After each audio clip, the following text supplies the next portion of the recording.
Good morning, जय हिंद बच्चों। दीपक sir की पाठशाला में आप सबका स्वागत और अभिनंदन है।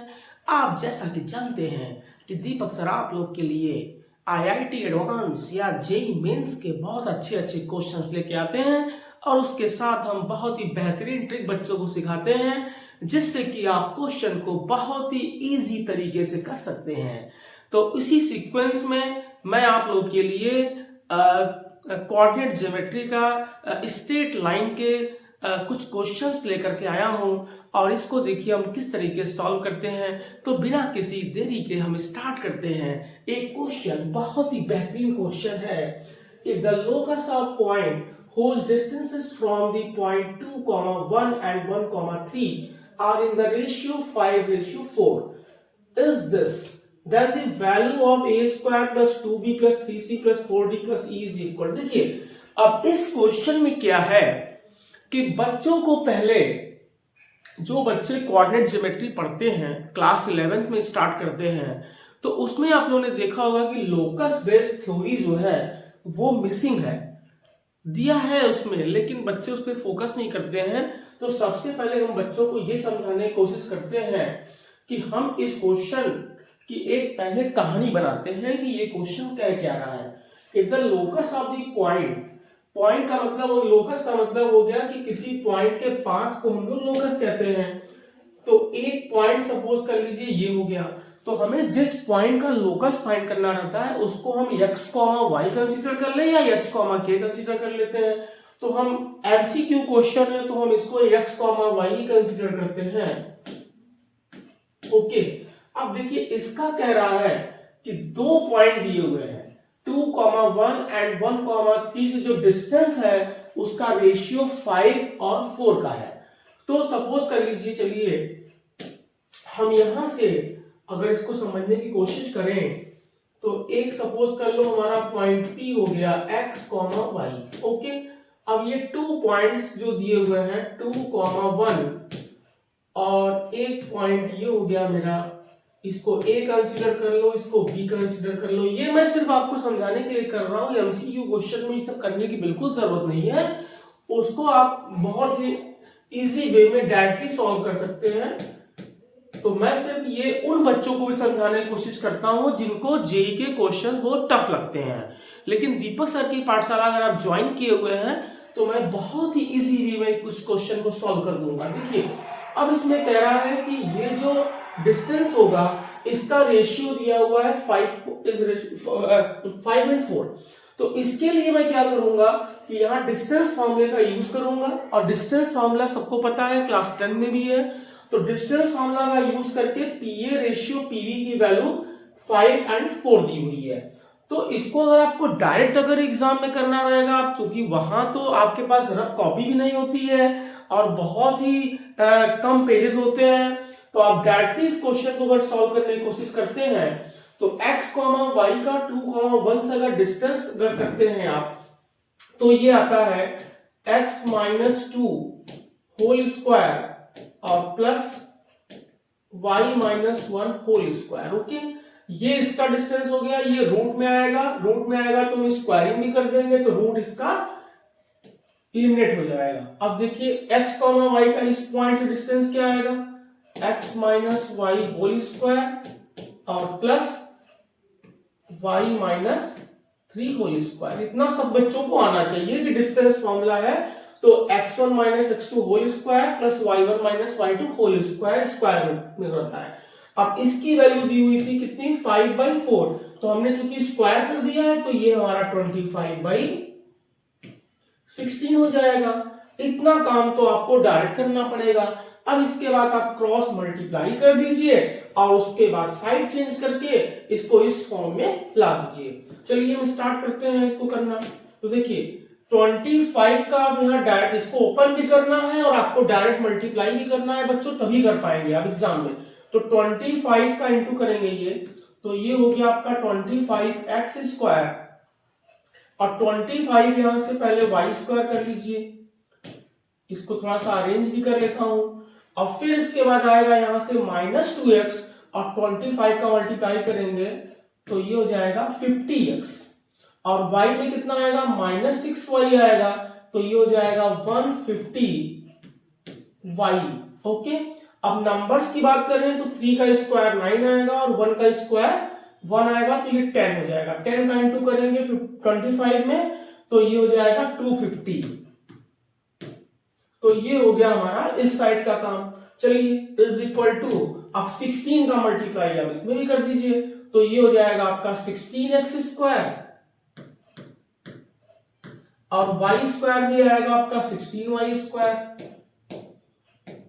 ओके, और यहां से देखिए -4x आएगा, 2a भी करेंगे तो 16 4 जा हो जाएगा 64, तो ये हो जाएगा नेगेटिव ऑफ 64x। और y की बात करें तो -2y आएगा, तो दिस विल बी 32y। और नंबर्स की बात कर ले तो 4 1 5 और 16 5 जा ये होता है 80। अब आप यहां साइड चेंज कर लीजिए, अरेंज कर लीजिए, तो आप देखेंगे 25x square minus 16x square, this will B 9x square. और ऐसे ही हमारा ये आ जाएगा 9y square of minus 50x और ये 64, तो इसको साइड चेंज करेंगे तो ये हो जाएगा प्लस में 14x आ जाएगा। और y की बात करें तो -150y और ये आपका हो गया 32, तो ये हो जाएगा 118, ये y हो गया। और इसके बाद 250 में से माइनस करेंगे t, तो this will be 170। Okay, is equal to 0। अब देखिए यहां पर ये क्वेश्चन दिया हुआ है और इसमें a b c d e और यहां देखिए 170, तो 170 हमारा मैच कर रहा है, तो यहीं से हम कंपेयर कर लेंगे। कंपेयर करके डायरेक्ट इसकी वैल्यू पुट करेंगे। अब देखिए डायरेक्ट अगर हम इसकी वैल्यू पुट करते हैं तो वो जल्दी से करना पड़ेगा हमको, क्योंकि वहां टाइम ज्यादा रहता नहीं है, तो हम थोड़ा सा इसको यहीं पर करने की कोशिश कर रहे हैं।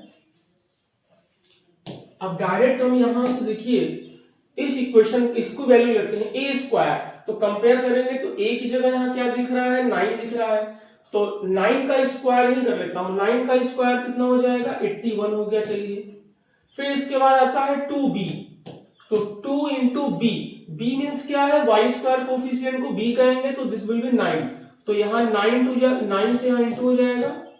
ओके, अब plus 3b, 3c, c means x y coefficient, देखिए एक्स वाई यहां कहीं नजर नहीं आ रहा है बच्चों, तो इसका मतलब ये क्वेश्चन जेईई मेंस का है और आपको कंफ्यूज करेगा।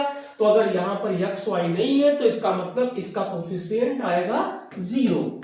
ओके, यही यहां ट्विस्ट था क्वेश्चन में। अब प्लस dx, प्लस यहां पर 4d है, तो 4d, d मींस क्या है, यहां पर x के कोफिशिएंट को d बोला गया है, तो x के कोफिशिएंट को अगर हम देखें तो ये 14 है, तो ये d हो जाएगा। और इसके बाद है ey, ये सॉरी e है, तो प्लस e, तो e मींस क्या है, यहां पर y के कोफिशिएंट को e बोला गया है, तो y के कोफिशिएंट को e बोलेंगे तो y की वैल्यू यहां पर आ जाएगी -118, तो आप यहां पर -118 लिख दो और इसकी वैल्यू सॉल्व कर लो। तो देखो ये 81 आ गया और ये प्लस 18 आ गया और ये 0 हो गया और ये हो गया 56 और ये हो गया 118। अब इसको आप सॉल्व कर लीजिए, यहां से प्लस कर दीजिए, 9 और 6 15, 1 कैरी 6, 1 7, 7 और 8 15, 155 माइनस 118 और इसको सब्ट्रैक्ट कर दीजिए, 15 माइनस 7 8 7, 4 माइनस 1 3, तो 37, तो 37 चक्कर ये आंसर है इसमें, बिल्कुल है, तो इसका आंसर बनेगा बी। तो देखिए इस क्वेश्चन में सिर्फ और सिर्फ अगर आप देखेंगे, समझने की कोशिश करेंगे, तो इसमें 10th क्लास का ही यूज हुआ है फॉर्मूला, तो डिस्टेंस फॉर्मूले पर बेस्ड ये क्वेश्चन था और इसको हमने इजीली सॉल्व कर लिया। लेकिन थोड़ा सा कैलकुलेशन आप फास्ट करोगे तो इस क्वेश्चन को बहुत ही जल्दी कर लोगे। ओके बच्चों, एक और क्वेश्चन हो जाए। क्वेश्चन ये दिया हुआ है, लेट टू स्ट्रेट लाइन। अब देखिए ये क्वेश्चन आ गया स्ट्रेट लाइन का, तो स्ट्रेट लाइन का जो ये प्रॉब्लम है इसको हम देखिए किस तरीके से पहले इस क्वेश्चन की कहानी समझते हैं। और क्वेश्चन की कहानी अगर बच्चों को समझ आ जाए तो फिर जेई मेंस का क्वेश्चन हो या एडवांस का क्वेश्चन हो, आप उसको बहुत ही आसान तरीके से कर लेंगे। देखिए मैं कैसे इस क्वेश्चन को स्टार्ट करता हूं। Let two straight lines drawn from the origin. तो पहले हम इस क्वेश्चन की थोड़ी सी हिस्ट्री समझ लेते हैं। देखिए इसमें पहले क्या कह रहा है कि ये हमारा हो गया बच्चों ओरिजिन। ओके, ओरिजिन को ओ कह दीजिए। तो ओरिजिन से कह रहा है कि अगर हम टू स्ट्रेट लाइन ड्रॉ करें, आप टू स्ट्रेट लाइन ड्रॉ कर दीजिए। अब इसके बाद ये कह रहे हैं, क्या कह रहे हैं ये दोनों लाइन जो है वो 3x + 4y = 12 को, तो एक लाइन हम यहां से और ड्रा कर देते हैं और इस लाइन का इक्वेशन हो गया मेरा 3x + 4y और = 12। ये लाइन हो गया। इस लाइन को ये 2 पॉइंट पे कट कर रहा है, P और Q पर, यही कहानी है इसकी। और फिर कह रहा है such that OPQ is an isosceles triangle. It means ये ट्रायंगल आइसोसेलेस हो गया, इसका मतलब this side equal to this side. अभी देखिए ये क्लियर हो जाएगा कि ये साइड सही है कि नहीं सही है। एंड POQ 90 डिग्री है, तो POQ भैया ये 90 डिग्री भी दे दिया हुआ है, ये और अच्छा है। तो हमको ये कह रहा है कि L की वैल्यू दी हुई है OP², PQ², OQ²। It means L की वैल्यू जो है वो तीनों साइड के स्क्वायर का सम है, ठीक। Then the greatest integer less than or equal to L। तो अब हम पहले क्या करेंगे, पहले इसके साइड को मेजर करेंगे। देखिए अब इसके साइड को मेजर करना है, तो एक जो क्लास 11th का बच्चा है जो स्ट्रेट लाइन जानता है, तो वो इसको अटेम्प्ट कैसे करेगा, इसको अटेम्प्ट करेगा। देखिए हमको इसको क्या करना है, तीनों साइड का लेंथ फाइंड करना है। और लेंथ फाइंड करने के लिए हमको, अगर ये क्वेश्चन कोऑर्डिनेट ज्योमेट्री का है, तो सबसे पहले तो देखिए ये तो हमारा ओरिजिन हो गया, चलो इसका कोऑर्डिनेट हमको 0,0 पता है, ठीक। लेकिन हमको यहाँ पर पॉइंट P और Q गिवन नहीं है, कोऑर्डिनेट गिवन नहीं है। या तो हम फिर यहाँ से 2 लाइंस कंसीडर करें जो ओरिजिन से पास होता है, फिर इंटरसेक्शन पॉइंट कराएं, तो वो बहुत ही लेंथी प्रोसेस हो जाएगा। अगर हम रॉन्ग वे से क्वेश्चन को अटेम्प्ट कर देंगे तो हमारा टाइम पूरा किल हो जाएगा और फिर हमको प्रॉब्लम हो जाएगी। तो हम इसमें और एक आसान तरीका सोचते हैं। देखिए ये सबसे पहले क्या है कि ट्रायंगल मेरा आइसोसेलेस ट्रायंगल हो गया और ये 90 डिग्री है, तो इसका मतलब ये हो गया हमारा 45 डिग्री। देखिए आप क्वेश्चन को, कॉम्पिटिटिव क्वेश्चन को किसी भी तरीके से सॉल्व करो, उसमें जरूरी नहीं है कि हम सिर्फ कोऑर्डिनेट ज्योमेट्री के रूल अप्लाई करें, हम उसमें ट्रिग्नोमेट्री का भी यूज कर सकते हैं, कोई भी ज्योमेट्रिकल टूल यूज कर सकते हैं। तो देखिए अब हमने एक फॉर्मूला ये पढ़ा है कि ओरिजिन से अगर हम किसी लाइन पर परपेंडिकुलर ड्रॉ करते हैं, तो परपेंडिकुलर की लेंथ का फॉर्मूला डायरेक्टली होता है P = mod of AX1 + BY1 + C/√A² + B²। तो ये बच्चों को एकदम सारे फॉर्मूले जितने बोर्ड लेवल के होते हैं वो एकदम आपको उसका कॉन्सेप्ट क्लियर रहना चाहिए, और तभी आप उस क्वेश्चन में अप्लाई कर पाओगे, अदरवाइज अप्लाई नहीं कर पाओगे। तो देखिए इसको अगर मैं बहुत ही समझाने की कोशिश करता हूं इजी वे में, तो ओरिजिन का मतलब हो गया x1 y1 की वैल्यू 0 0 हो गई, क्योंकि ओरिजिन का कोऑर्डिनेट सब बच्चे जानते हैं कि 0 0 होता है। तो ये दोनों 0 0 हो गया। c मींस इसका क्या हो गया, -12 हो गया। तो आप जानते हैं कि परपेंडिकुलर लेंथ की वैल्यू पॉजिटिव होती है, वो नेगेटिव हो ही नहीं सकती है, तो आप डायरेक्टली यहां यूज कर सकते हैं। तो PQ की लेंथ यहां पर जो परपेंडिकुलर की जो लेंथ बनेगी, इसको अगर हम r कह दें बच्चों, तो OR की वैल्यू यहां से डायरेक्टली अगर हम बात करें तो ये हो गया मेरा 12, और ये √3² + 4² करेंगे तो ये 5 आता है। तो 12/5 इसकी लेंथ आ गई OR की। ओके, अब आप देखिए तो PR की वैल्यू हो गई, तो PR का डबल कर देंगे तो PQ निकल जाएगा। तो PQ की वैल्यू यहां पर आ गई, डबल इसका करेंगे तो 24/5 हो जाएगा। ओके, अब देखिए इसकी वैल्यू हम फाइंड करेंगे OP की, यहां पर cos लगाएंगे, तो cos 45 degree = base upon hypotenuse. तो बेस हो गया मेरा कितना, PR। तो PR की लेंथ कितनी थी, OR की इक्वल थी, तो ये हो गया 12/5। और उसके बाद इसकी लेंथ मान लो चलो स्मॉल b है, तो ये स्मॉल b हो गया। अब cos 45 की वैल्यू होती है 1/√2, तो यहां से आप देखेंगे तो b की वैल्यू हो गई 12/5 और ये √2 से मल्टीप्लाई हो गया, तो ये b की वैल्यू हो गई और b मींस OP हो गया।